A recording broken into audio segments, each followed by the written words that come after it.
G'day everyone, it's Mark here, and thanks very much for watching. And today we've got Greg's 1974 Cadillac Fleetwood Brougham.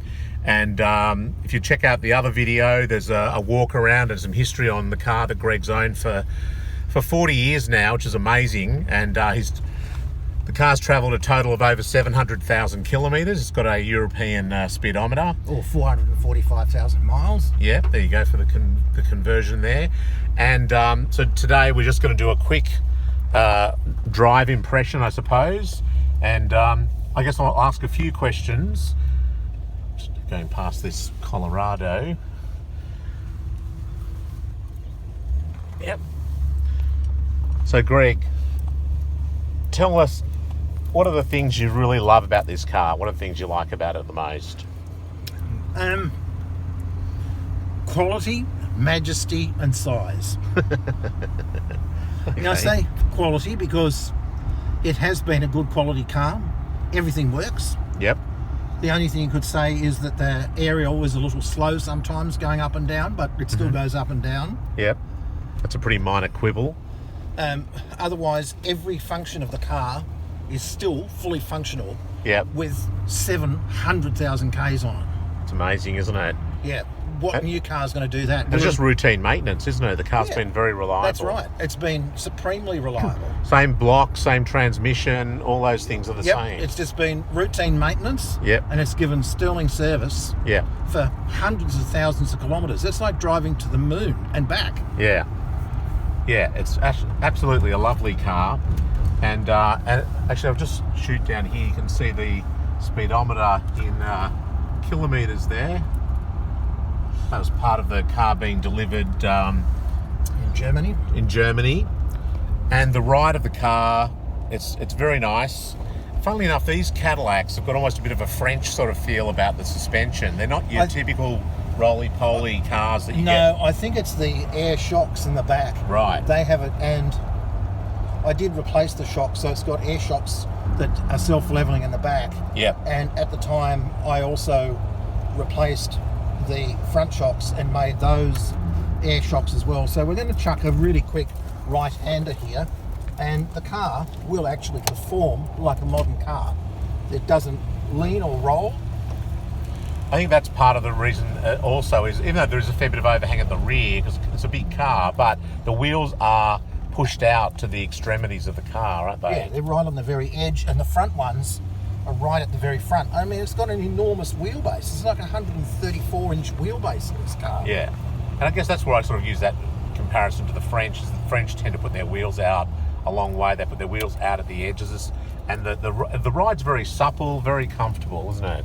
Yeah, it's a car that you can get into and drive maybe 2,000 Ks. The seats are so comfortable. Yeah, it's like you've gone around the corner to buy a bottle of milk. And with what I'd done in my career over the years, I oftentimes drove because I'd need transport after the last plane had left in some sort of small backblock country town in Australia. And you could have this. And the thing is, if you hit a kangaroo in a modern car, you could be injured and the car's going to be dead. But I've hit 2 roos in this car, and all I need to do was buy some black toy car paint and touch up where their teeth or their claws put a scratch on the vertical part of the bonnet.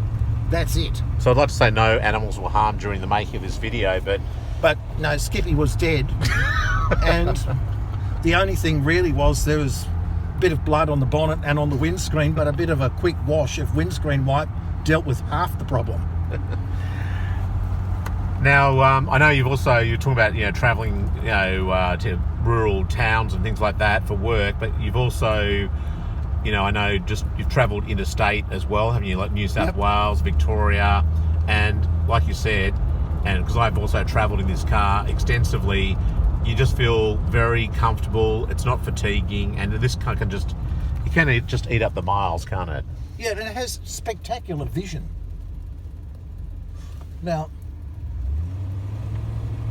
people might say, oh, but it doesn't have a lot of safety, this, that, and the next thing. Anti-lock brakes, I mean, that's It's got ABS brakes, It's got self-leveling suspension, which keep the car well poised, but it's also got some serious sheet metal as well. It's got pre-tensioning seat belts. This is one of the first cars to ever have those fitted, so that if you mash the brake pedal really hard, the G-force sensors that trigger its other safety systems, self-level, brakes, also trigger the seat belts, and you hear it make like a locking sound, and if it's really bad, you get pulled back into the seat like your fish being reeled in with a line. Yeah. It pulls you back into the seat.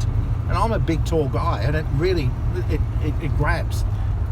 Now, Greg, you've owned Jaguars. When you bought this car, you were looking at even Rolls Royces and things like that, weren't you? Yep. And you just decided this is a car that you really wanted to own. And I guess after all this time, it's certainly lived up to your expectations, hasn't it? It's been exceptional beyond belief. Because it's given flawless work. It's just been flawless. It's just been endless reliability. All right. Well, on that note, thanks very much, and thanks for watching. Please comment, like, and subscribe. 700,000+ kilometres in a '74 Cadillac Fleetwood Brougham. So thanks again, and we'll see you on the next video. Bye.